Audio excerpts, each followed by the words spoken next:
Welcome to the Up Podcast, raw real talk on everything young parenting. From self-care, co-parenting, and family planning to balancing school, work, relationships, and goals. Together, we're challenging society's assumptions and building a safe and supportive community for young parents. One honest conversation at a time. So join us on the journey.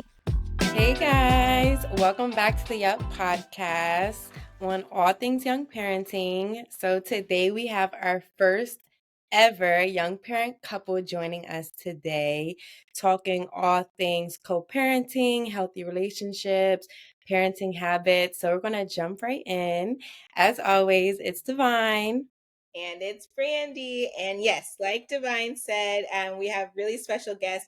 Y'all already know Keona, but this time she has brought her lovely other half, Ron, to the table. And so we get to hear, we've heard about him on the website. We have heard about him on the podcast. And now we get to actually meet him and just kind of experience their relationship dynamics together. So welcome, the two of you. I'd love for you all to introduce yourselves and then let's just jump right in. Kick us off, how did y'all meet?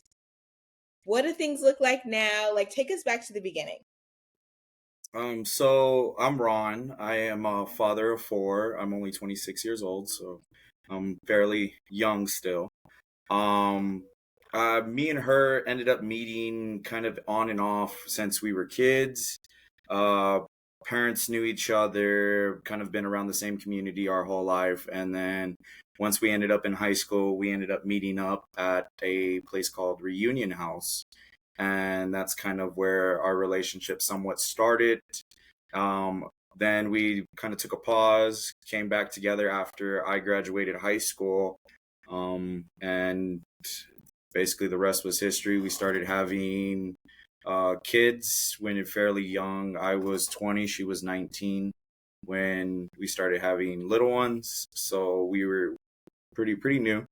And our relationship's kind of been really a strong foundation for my whole life. For 7 years, we've been together, been in and out of everything, the good, the bad, and we've been really strong. Every year just kind of created more and more of a bond between us two. And well, do you have anything to say or add?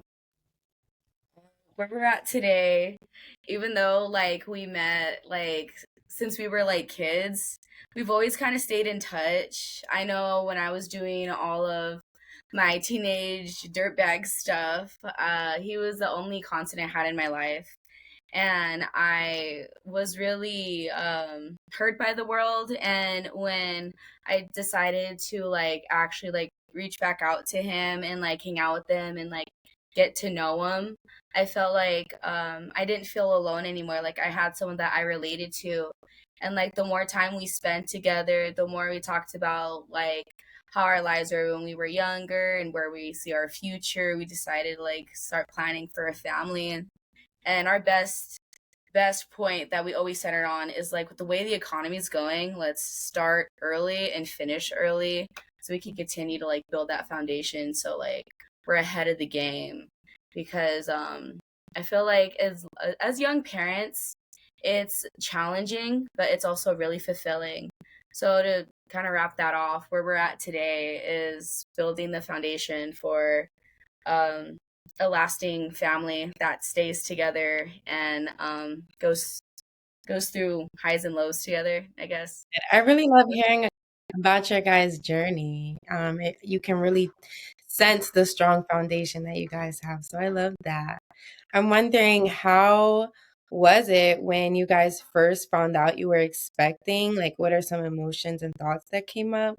And did it differ from your, other pregnancies later on? So when I found out that she was actually pregnant with our first son, I was the most excited. I remember leaving work, taking her to her doctor's appointment to verify that she was pregnant, because she was saying that she felt sick, that her stomach was hurting. So we took her to her doctor. Her doctor confirmed that she was pregnant, and I was happy. I was the most happiest I remember it felt kind of like when you were a kid and you got an unexpected present, and you're just like, I've always wanted this. I wasn't expecting this, but I'm very happy I finally got it. And that's how the feeling was with my firstborn. And then my second, it was during the pandemic. I was still very excited to have another kid, but I was still a little. That's when the stress kind of set in. Like, oh wait, I'm about to have another kid, but I'm excited to have another kid. And it kind of just was the exact same kind of feeling, but I was more excited by each one of the kids just to have, and especially once I found out like my first two ended up being a boy, so boys. So I was very happy to have boys first. And then I had two daughters after that, and I'm excited that I had daughters, but they're a lot more rambunctious than the boys because they're more like daddy gives them everything, mommy gives them everything because they're so pretty. But now we're kind of like experiencing it now. But it's nice when once I first had kids, it's always been a blessing. That's how I've always felt for it. What about you? For me, becoming a parent, it was something that like I talked a big talk about because like I was like deeply hurt by like my family traumas, my family not really sticking together, and me being in these systems. I'm like, oh, I'm gonna do it right. I'm gonna do it different. I'm gonna do it this way. Once I became a parent, I lost all that. Like I was like, okay, like it's fun talking about, but when I actually became a parent, I was like, oh, this is harder. This is how expensive formula is. Oh no, I'm really gonna have to lock in because like I did spend a lot of my time like as a teenager like doing whatever I wanted, thinking I was untouchable, but I didn't want to continue that lifestyle once I had kids. So I was like, no, this is a wake up call for me to actually lock in or turn it around, or I'm just gonna continue that generational curse that held my family back. And like when I found out I was pregnant the first time, we were actually homeless. I went to a local women's clinic to take a free pregnancy test, and it turned out to be positive. I sent the picture to him because he was working at his construction job, and we were like crying on the phone. He picked me up from the clinic, and then he took me to my OB, and then we got the blood test that confirmed it, and we were just so happy. But then we started scrambling, and we started looking into resources. I started getting deeper into my advocacy. Like we legit sat and planned from the moment we got that news on like this is how we're gonna make it different, and this is how we're gonna make it last. So like it was really unexpected, like the way we got together, the way we met.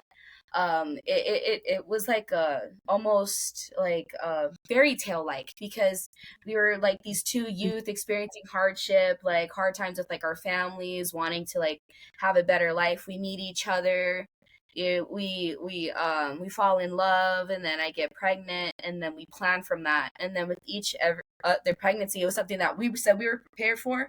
Well, I can say on my behalf that I thought I was prepared for it. And then once I got pregnant, I was like, damn, I gotta do it again. How am I gonna double it? How am I gonna triple it? How am I gonna quadruple it? So like with each time, like I really wanted to amplify my productivity, and he's been so supportive of me every step of the way, to the point where I've been able to try to work full time while he focused on school. And since that's not working with like the way the economy is right now, he's gonna have to work full time while I focus on at home with the kids. Like we've sat and planned every possibility, like following like the way the economy is like rising, falling, like political climates and stuff. I know I've been taking that very seriously in my work, and I've also been applying it effectively on how to maneuver my family. And I feel like that's kind of where we're at now. And it's not something I ever expected I'd be at 19, especially like first getting with you. It's just been so unexpected and so fun and so fulfilling. I'm learning the resilience in myself isn't only having to be based off survival, it can be based off love. Mm. That's so sweet. I love love. One thing I love is also like when y'all look at each other, right? You can tell that it's just like feeding off of each other. So I love that. So it's no secret. I mean, you kind of alluded to this in what you were saying before, but it's no secret that there is this perception on, I think you mentioned something about lasting, right? One of the goals that y'all had, or one of the things that y'all talked about, how are we going to make this last? And I think there is a misconception that young parent relationships can't or won't last, right? Like it's kind of like that same thing where you teenage love is not real love, right? Like there's no way that that's gonna materialize into anything. And so I would love for you to talk about how you all kind of combat that. One, what are some of the things that you think, what are some of the misconceptions? How do you feel like young parents are misunderstood within relationships? What are some of the things that you all are doing to combat that? Like what society says young parent relationships don't work. The whole single parent thing, the whole, I mean, granted, Divine and I are both single parents. And so we have that perspective. But from a perspective of y'all were in the trenches together, you decided to do this together, and you're still deciding to choose each other. So, what are some of the messages that you think society gives young parents, and then how do you all combat that in your relationship? That's a very loaded question. Do you want to answer? Always, you know me. Yeah. Yeah. So, one of the biggest things that I learned from a young age is always keep your things interesting in your relationship. Always give gifts, always be grateful, always be supportive, especially when you are starting to have the hard times. Arguments do happen. It can be heated arguments or it can be calm arguments, and you guys get to that point. You give each other a little more space, but it's more of don't ignore each other. It's more of just give back in the full heat of love. Even if you guys are arguing, you got to realize that relationships aren't going to be perfect. It's more of, I always told her, it's love like husband and wife, argue like siblings, but come together like family. And that's something that I've kind of always consistently showed her and brought her to light on that, where she said herself she hasn't really had siblings, so she didn't know how arguing with siblings are. She does have siblings, but she's not as much around them as people, or as she would like to be. But I do notice, like, you gotta argue, you come together, you talk, you hang out, you do give your heart, give your all for each other. Even if it is hard times, just take a breather. You guys fell in love one time, so find that love in each other. That's how I've always kind of stayed in that mindset, is just wear my heart on my sleeve, especially when it comes to my significant other. That's one of the easiest ways I can say it. And it does get really tough, but it's just more on how you come back from it. I've seen older couples say that they've bickered so much, but they're in a relationship for 70 plus years. I used to work in some nursing homes, and I would ask elderly people on the relationship advice, and all of them always told me, just show your love, just nonstop show that kindness, that compassion. Even if you get irritated, show that love, no matter what you're doing. And that's the easiest way to kind of show each other that you care, and then always keep it interesting. That's really one thing I do want a lot of young men to understand. If you're not showing your lady or your wife or your girlfriend more of a gift giving, it doesn't even have to be something that you buy, but genuinely something that you make.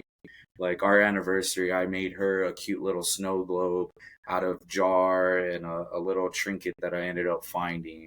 So And I might have not had the most money in the world to give her roses and stuff, but I at have least it. I was able to make her something. She's gonna That grab it. was cute. Yeah. Little gummy bear. so Oh sweet. my Love goodness. you. Yeah. And he woke me up with this. I'm like, what is this? He's like, I made this for you. It's a lava lamp. I'm like, oh, thank you. Love it. So it's just, and then biggest thing is you guys were children once. Always have that heart of a child too, because if you guys can still play around, mess around as kids, you guys do end up energizing your own kids at the same time, and you guys feel young at heart. You're never too young or never too old to feel young. Yes. Yes, I love that. And I love how you highlighted that every relationship is not perfect. No relationship is perfect. So I'm so glad that you brought that out. And I know you mentioned, like hard times between you, whether it be disagreements or arguments. Do you guys have any healthy strategies on how to reset from those arguments, or, how to navigate those difficult conversations or any tension? I don't know. I would love to answer that. So for me, I love not taking things seriously. I love joking. If a situation is really tense or really awkward, I'm gonna try to make you laugh. Right? I grew up living like a really unsteady, unstable life. So like the way I learned how to cope with all of that is like just making jokes out of it. And like if we're like arguing or having a disagreement, we always try to find like something to like laugh about. And I see our kids try that too. Like when they're like arguing with each other, all of a sudden they just like make funny faces at each other, then they start chasing each other around and screaming. Like I feel like having someone that like makes me feel safe, or I could be like channel that childlike wonder and whimsy, is like the most perfect thing to like have in a partner. And especially getting to nurture that in like our own children too has been like super fun. But even looking back on that last question about like love, I remember when I would like have boyfriends and I would like tell my mom or my dad, they'd be like, "Oh, that's puppy love.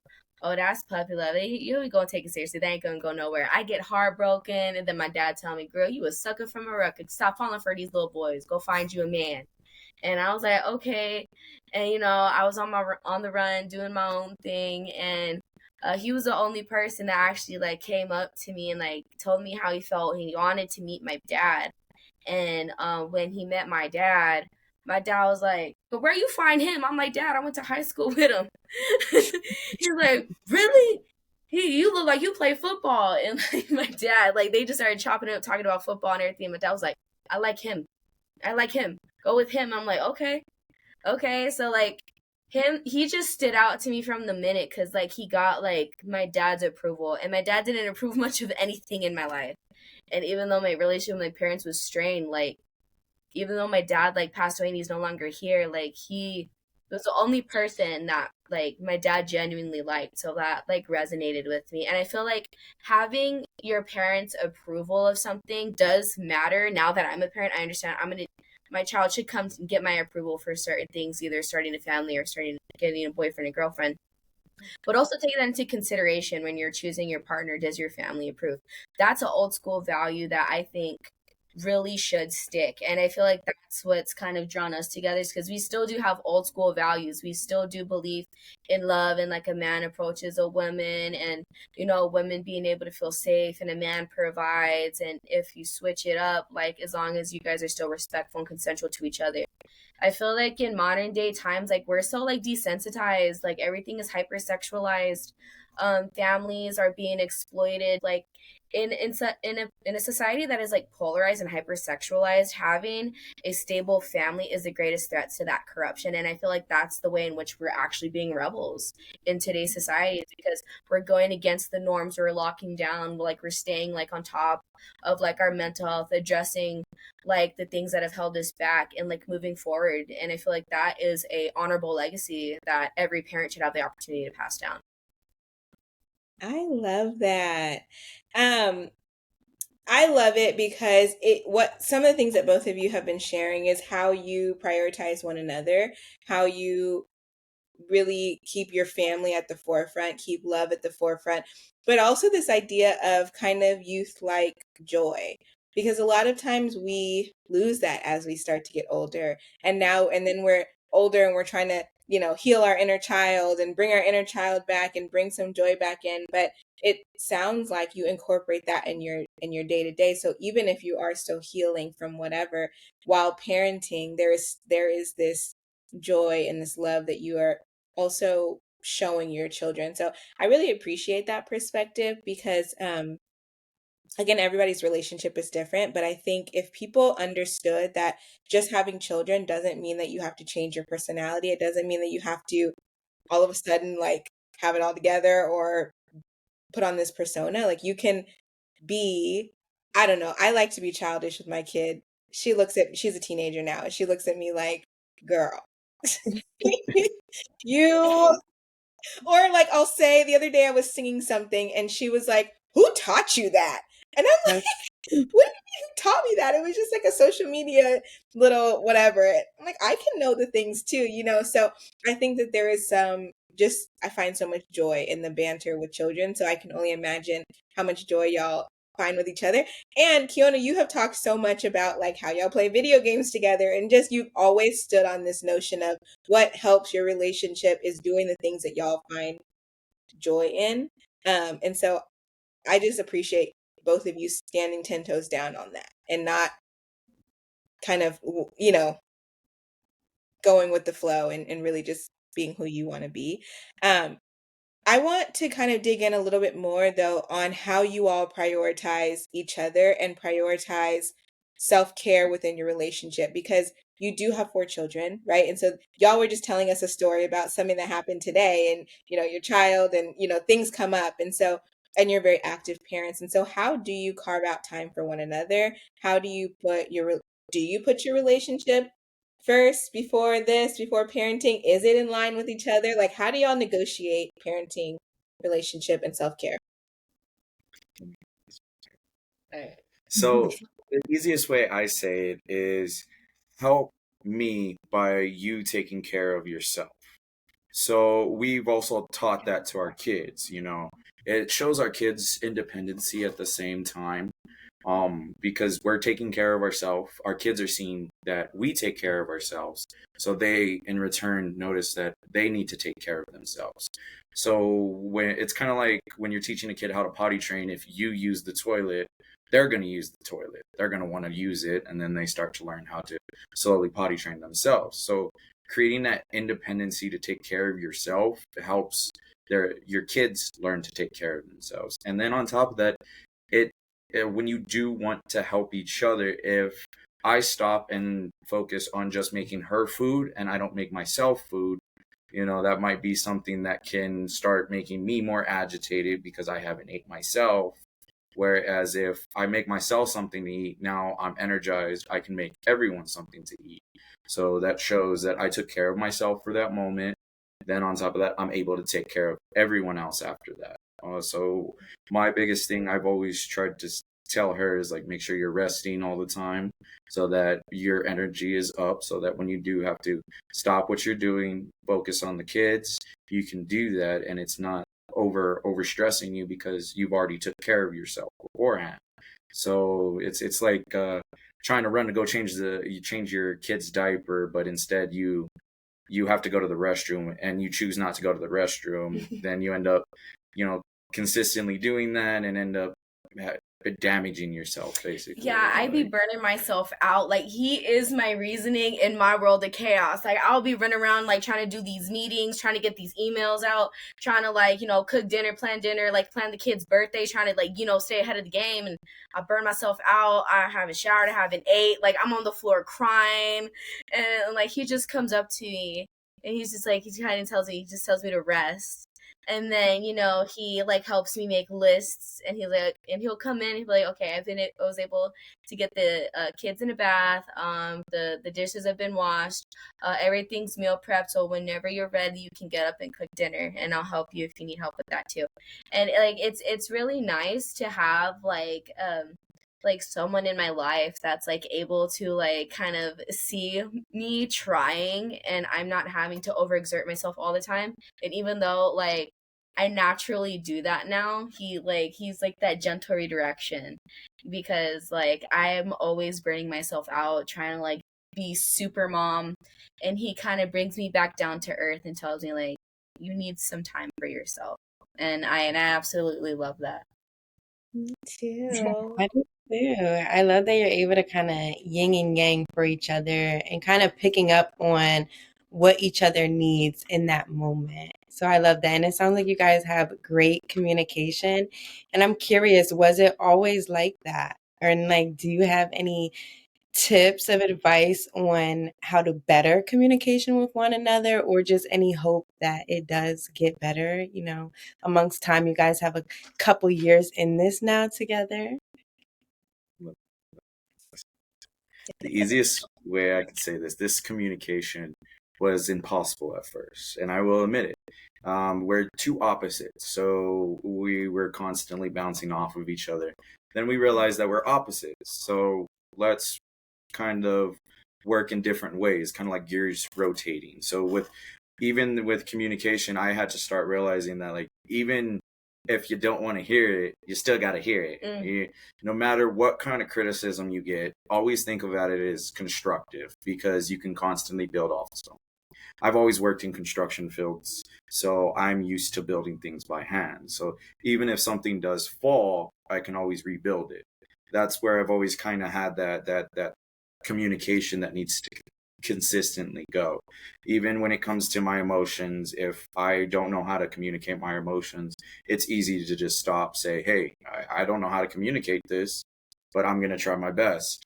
A lot of things that I have noticed is in conversations with each other, once it comes to stopping and realizing, hey, let me vent for a second so that I can at least get this off my chest. I don't know if it's going to sound bad, but please don't take anything personal. I just need to speak. Having that open communication and just stating that sentence can clear a lot of arguments and a lot of miscommunication in a relationship. And I've learned that as I started to get older. When I was younger, I didn't know that stuff. It wasn't until I started realizing that, seeing other happier relationships and starting to see more healthier, basically healthier relationships. That's the easiest way to say it. Older couples and how they communicated, the longer lasting relationships. I started to learn that, and most of them just told me, communicate. Just completely say what you need to say, but say it how you would talk to a family member in a nicer way, like a mother or a grandma. That way you can have more of a better communication. I will admit there has been times I've said stuff that I completely regret, but then I take that moment and I come back and I apologize wholeheartedly, and I try my best to never have that happen again. And I've been pretty good on that since our relationship started. Learning each other's boundaries and communication skills, uh, asking questions even though it might annoy each other, just understand, take that moment to genuinely understand each other. That's what kept my understanding on communication with her. What about you? As you said, you look like you had something to say. Yeah, so when it comes to communication, I feel like I am still learning to understand myself too.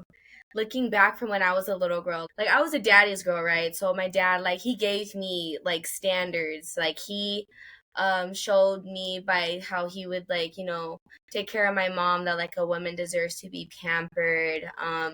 Like since like I was his daughter, I like got princess treatment, I got whatever I wanted.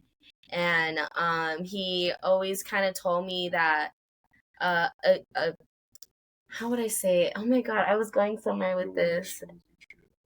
Yes, yes. Okay, thank you. Thank you for reminding me.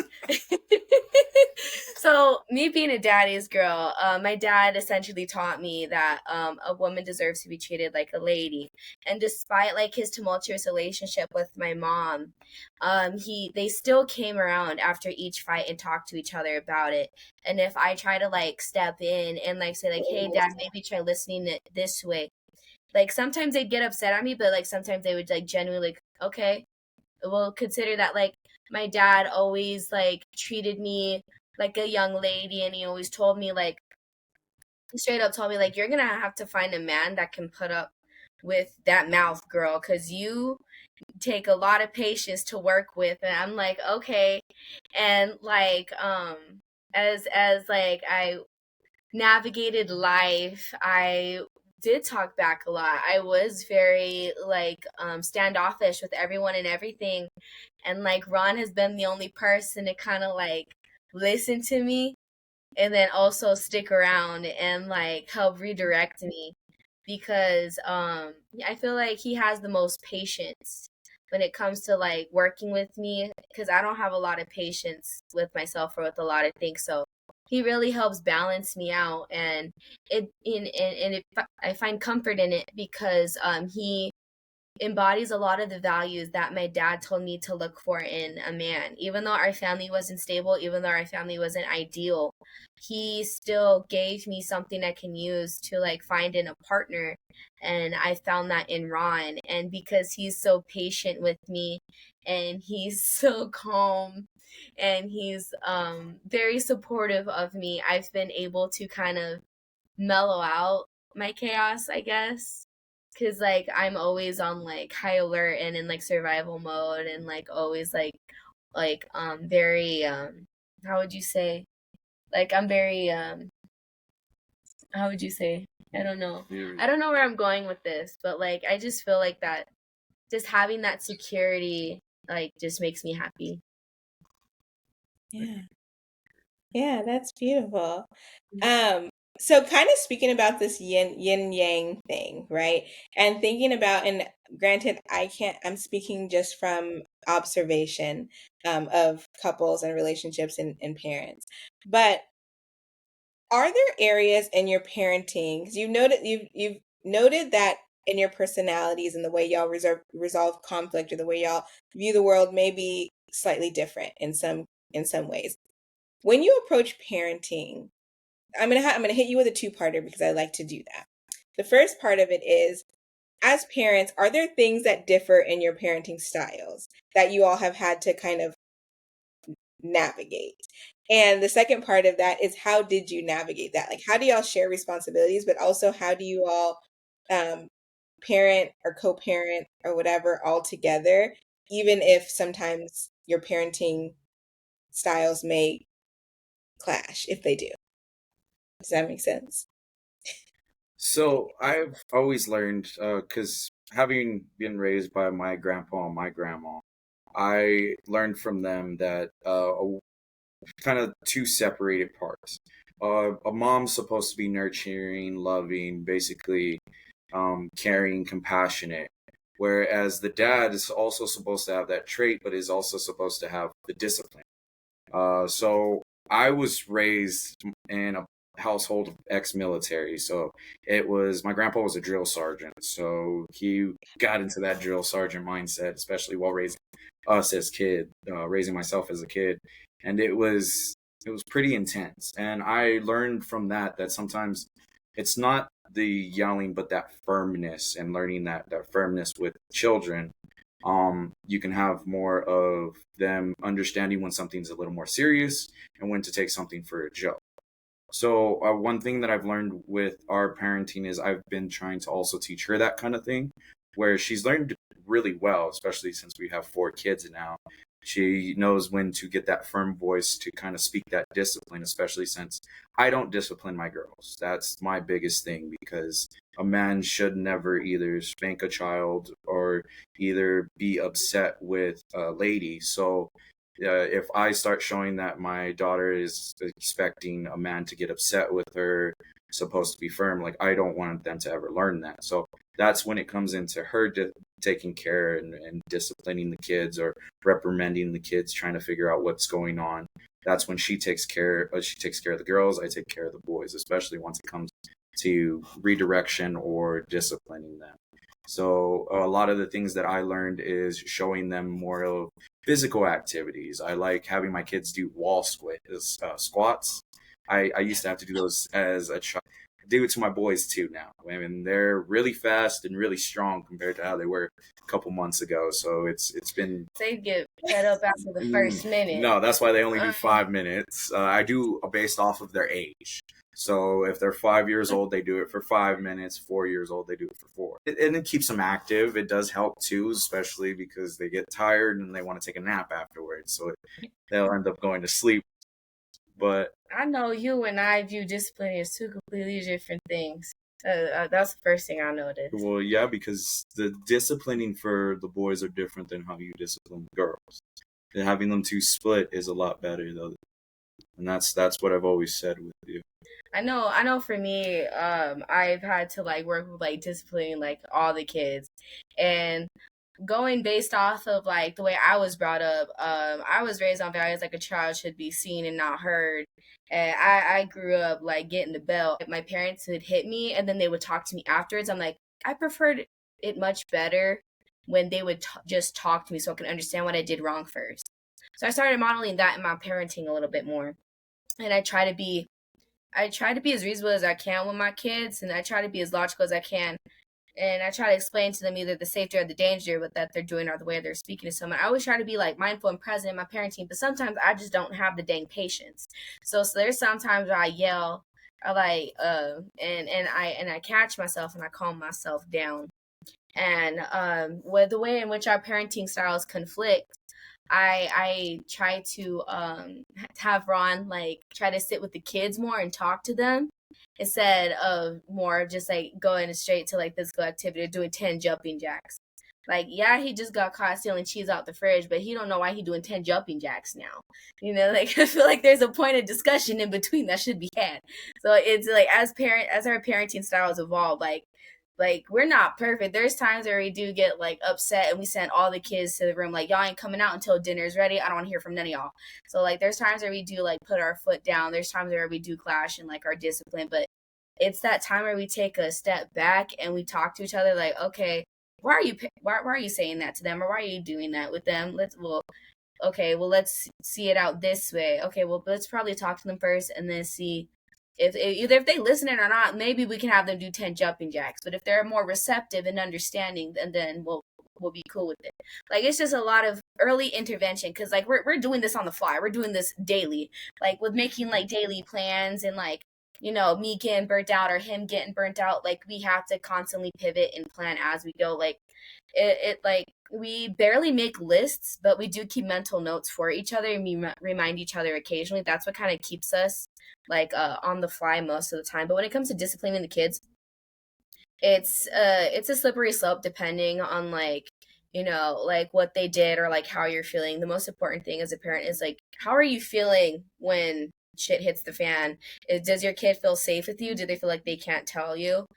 Like there's times where like I realize like my son, he likes to watch TV, but he also likes to watch like YouTube reels. And now every time I go out in the living room, I know he's watching YouTube because he'll turn off the TV immediately and just look at me. And I'm just like, okay, obviously he feels too scared to just like tell me that he's watching YouTube. So either I'm take note of that or I try to talk to him about it. Like it's something that constantly changes and we're seeing it evolve in our kids as they're getting older. Like I can tell like when my son's like upset at me because like I had him do the dishes the night before school, woke him up early. Now he doesn't want to say I love you, mom, when he gets off the car. Like it's subtle nudges like that. Like I take very personally and I'm always like hyper analyzing things. So the ways in which we discipline our kids is something I always try to synthesize in a better way. But he's that old school like foundation and those values, and I'm kind of like that new age innovation that can like kind of make it more simpler or safer. And we've realized in our parenting dynamics, sometimes you got to keep with the old school ways. Like when it comes to like telling a kid not to run across the street, it's not gentle parenting to just let them run because they feel empowered to run across the street. It's more like, no, like being that like parental guardian to establish that safety and that security is needed as in comparison to like emotional freedom and creativity. So there's like a balance, like a yin and yang. That's the best way to describe us. And then another thing that I always like to say is when you are in the middle of talking to your child, try not to like correct each other's parenting. Oh yeah, in front of them. Yeah, because that shows the kid that that. they're not going to want to listen to you now because they're going to want to start questioning you. Yeah. Like, no, mom just said that. No, she got a point. No. Yeah. What are you saying? And that's the other thing too. Like as parents, like we're trying to like do everything with our kids, but we shouldn't be doing everything in front of our kids because they're gonna start seeing and questioning that too. Like if mommy's always questioning daddy, then I don't gotta listen to daddy to wash dishes. And then he'll get overwhelmed with the kids and come to me like, hey, the kids ain't washing the dishes. I'm gonna need you to step in. I'm like, why aren't y'all washing the dishes? I don't feel like it. Well, your dad still told you to wash the dishes. If y'all are washing dishes together, y'all gotta communicate to wash these dishes, or do I have to sit in here? And they're like, no, we got it. And I'm like, okay. Like it's hard because like when we're both like parental figures, our kids shouldn't have to grow up learning that it's like a hierarchy, one's above the other when we're both equally involved in their development. That's what I'm learning too. Yeah, that's one thing I have learned too is like when the kids ain't doing something and they're not wanting to work with me, I'll normally will go get her and I'll tell them like I'm gonna go get your mom your mom's going to talk with you. And sure enough, she ends up taking care, having the kids, that conversation, kind of that switch in parenting. Good cop, bad cop. Yeah, it seems to work. Like there is times like she's been trying to work with the kids ain't wanting to work with her at all, and then she'll come get me, and then I end up working with the kids, and they'll end up doing it. So it's more of learning that when to take that break instead of just blowing up on the children. And learning to do that all the time on the fly is what burns us Yeah. out, especially as young parents. And the unwanted stigma, like speaking on that, I feel like we haven't really touched on that. Like the unspoken stigma about young parents is like, there's a lot of fear, especially for me, about like having my kids taken from me because I aged out of the system. I always feel pressured to be as present as I can because I know how the system is. I know how traumatizing it can be. So me being a young parent, advocating in these spaces, also seeing how young parents are perceived in these spaces that especially involve child welfare, it doesn't look very good statistically. So I always try my best to look beyond that data and embody the example I want to live by being the parent that breaks that barrier of what systems are so comfortable with labeling young parents. Like there are times where we're like, we're a little bit like irresponsible. Like, yeah, we want to go get ice cream. Everyone's gonna eat ice cream sandwiches, and we're gonna have like s'mores for breakfast, lunch, and dinner because we just feel like kids, and we're all gonna have ice cream sundaes. And then there's young parents like are either outcasted by their families or they're just this irresponsible. Yeah, just the whole notion that like young parents are irresponsible. Like it may be true in the sense that like we decided to become young parents young and we decided to like start a life, but it also is about like the discipline that we chose to like instill in ourselves to like create the life that we have now. And I feel like a lot of spaces don't highlight the fact that like there's young parents and they're actually showing up. I was looking at like the foster youth statistics and how many young parents put their kids in like foster care, and I feel like that shows a disparity in community resources and the sense of support that youth have. Because when youth like do decide to like start families young, either because of like situations that are outside of their control or because they genuinely planned it, I still feel like there should be support systems in place that should make parenting accessible for everyone. That was a lot. It was so deep. And I just want to thank you guys because thank you for your vulnerability. Thank you for continuously showing up. Thank you for being on here speaking about all of this stuff because, especially on discipline, I feel like discipline is such a hot topic and it's such a sensitive topic. But I feel like a lot of parents can really benefit and reflect from all that you guys have shared. And I kind of want to change directions and kind of hear about your hopes and your goals that you have for your family, for your kids, whether it be a short goal now or for the future. So when it comes to goals, I always realize like envision it. My biggest thing is I've always talked to her about my dream house, some certain house that I want to start from ground up. Basically, each floor plan, and I want to have that moment to sit back and actually draw it with her, so that she can kind of have a 3D vision of what I want my house to be. When it comes to goals, I've always wanted to give my family the next. If I have a house that's on property, well, now it's something I can give my children if I end up passing away. Always giving back for my family is always the biggest goal for me. Basically, like my biggest goals are like get vehicles, certain vehicles that I know my family can have to pass on to the next generation, something that I can have a job to do, like a project vehicle for my child. Those are goals that I have to start. It's more of family goals that I personally like and I personally do. I don't necessarily put like isolated goals because me being a father, I've always learned that my goal is for my family. That's what I would learn from my grandpa. That's what I've learned from my father was focus on your isolated goals, but make sure that they're for your family instead. Because if you focus on yourself, you're more than likely going to burn your little goals. But if you have a greater cause, you're wanting to do it more. You're wanting to have that ambition, especially when you want to do it for someone else. Um, I know she has different ideas on goals, but that's for my personal uh, goals are always to focus on my family, what I can give to everyone else that's with me. I don't necessarily like having goals dedicated to a specific person because that can kind of give away from their individuality and their own sense of a personality. Um, Now, schools they give constant tests for kids, but I don't like doing that to my kids. I like to see how they grow in their own ways by them expressing themselves. Um, so that's what I have. I know Keona has something different. We're talking about goals, right? Correct. Okay.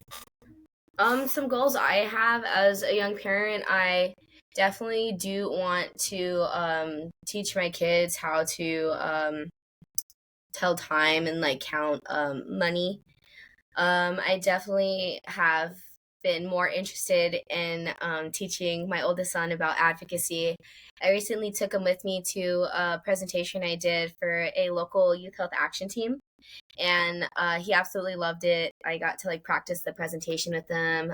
He really liked learning about my life story and stuff, and it was really funny to see him like fist bump the other teenagers that were there, and like my son was watching them like do like their elections and like vote for who's going to be like their executive board, and I could just see the inspiration in my son's eyes.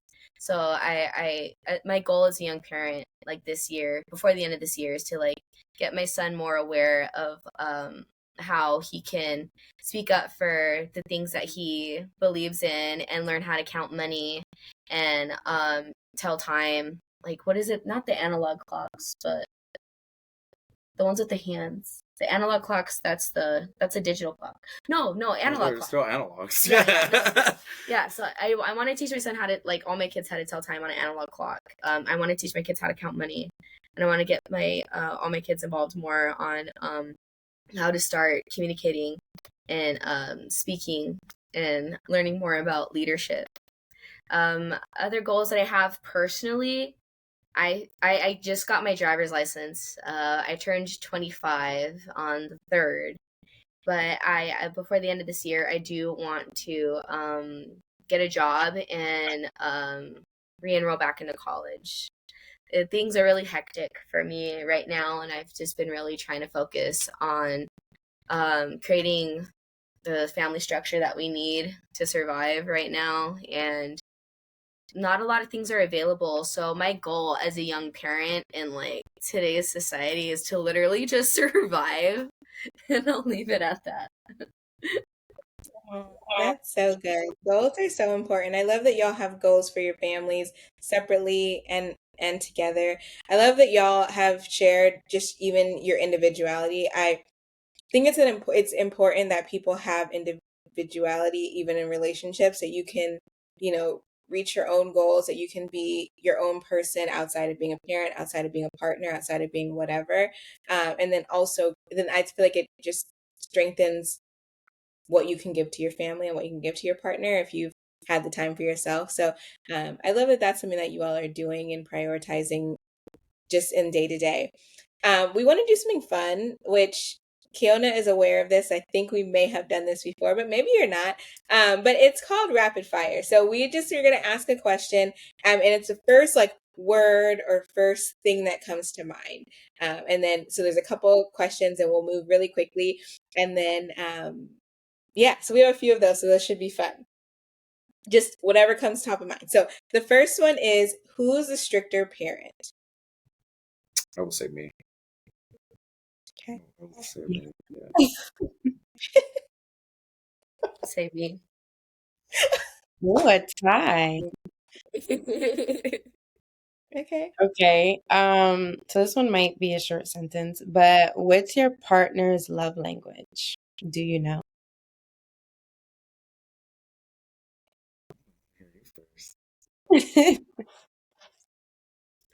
Acts of service. Sisters. I always say the little things always give you so much of little love, and it's the easiest way to find your love language. Like little acts of love here and there. Okay.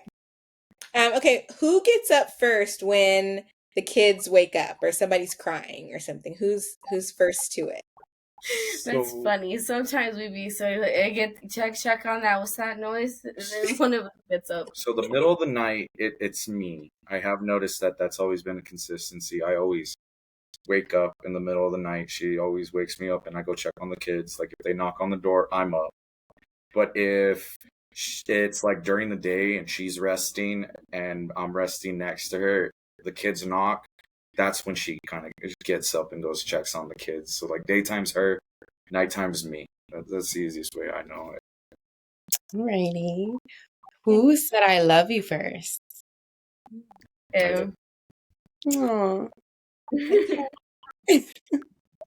What's one thing, so each of you, what's one thing that you admire most about your partner? Her intellect. I love her brain. I love how smart she is, having logical conversations, even completely like out of these world questions. Her mind is beautiful to me. I love your creativity. Even though you're like very quiet and calm on the outside, like once you find one subject you love, you can go on and on about. And I love that because you think of things that normal people usually don't. And I just love that about talking with you. That's so special. Okay, well, our last rapid fire question for both of you is what is one thing you are each proud of as a couple? I will say my proudest thing is finally getting into a house that's our own. Um, Basically living in an apartment and I being homeless, finally having our own house for consistent 3 years is very, very nice. Self-made, baby. We self-made.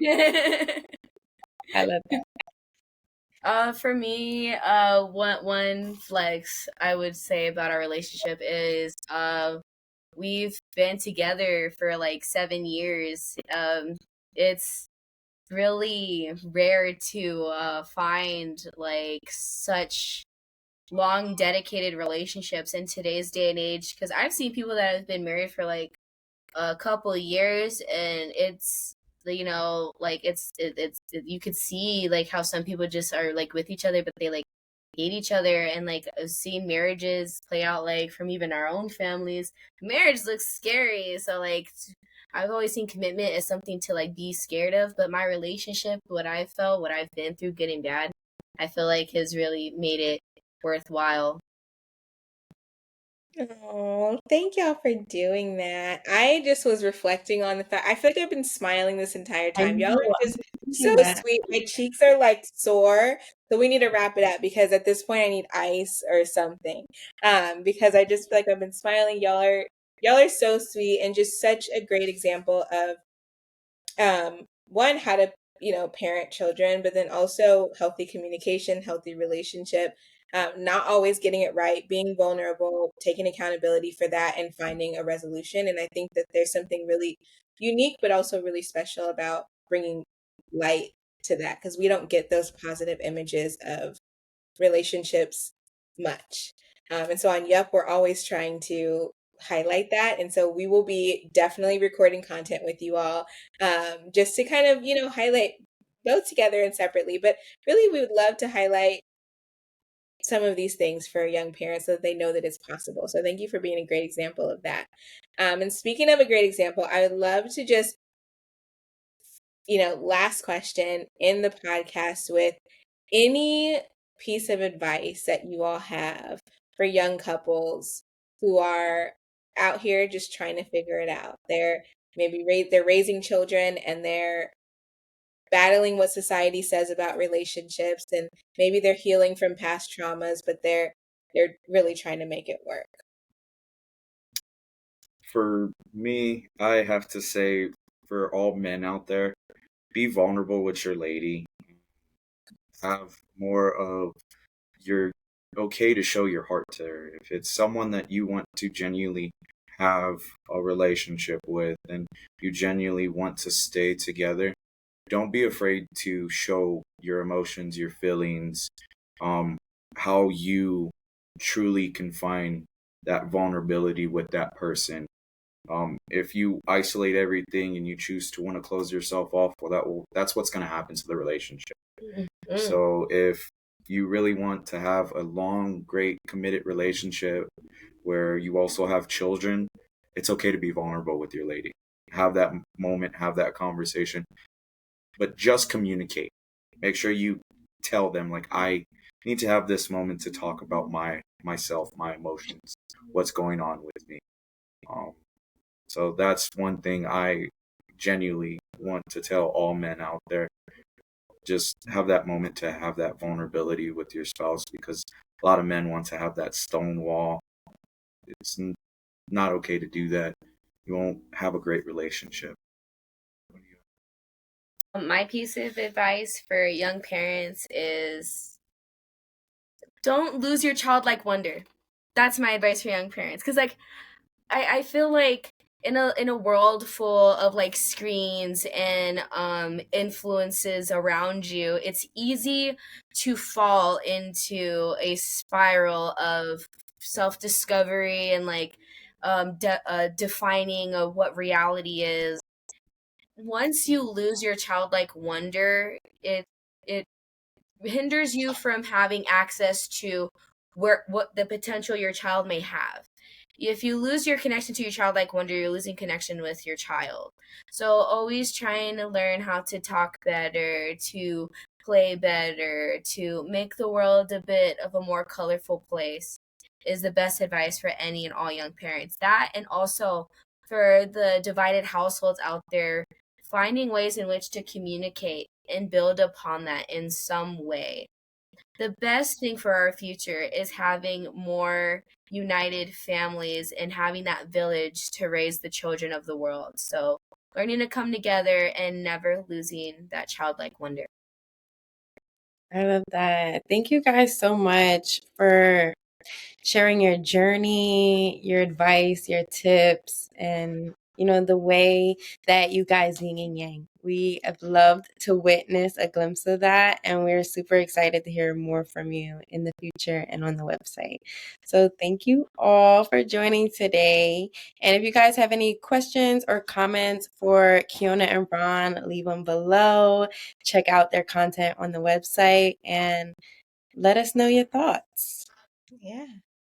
Until next time. Bye, y'all. Bye. If you enjoyed the Up podcast, please subscribe, share, and leave a comment. And visit youngunitedparents.org for the information, community, and resources young moms and dads need to thrive.